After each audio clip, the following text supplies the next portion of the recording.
Fala galera, hoje eu tô fazendo mais um vídeo de Minecraft no meu canal, galera. Hoje eu vou estar ensinando, galera, como duplicar qualquer item no Realms do Minecraft, galera.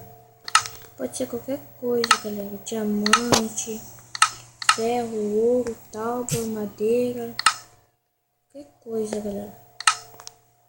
E galera, eu também vou deixar, galera, o nome do meu nick aí na descrição, galera.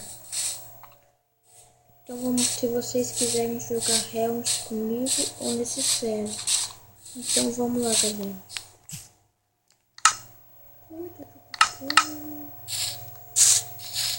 Peraí.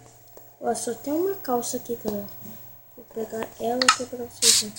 Não precisa você quebrar o bloco inteiro. É quase você colocar e pensar, galera. Eu já fiz 3 calças, galera.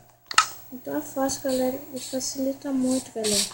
Se você ficar atrás de um diamante, se você acha só um, é bom que dá pra duplicar ele, de vez ficar atrás dos outros, galera. Mas isso eu acho que é um bug e vai ser consertado na outra versão do Minecraft 0.15.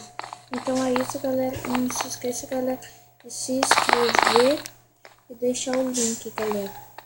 E galera, mais tarde, galera, eu vou fazer um servidor dos inscritos, galera, quando eu terminar de lançar logo essa versão. Então é só isso. Então, tchau, galera. Não se esqueça de deixar o link.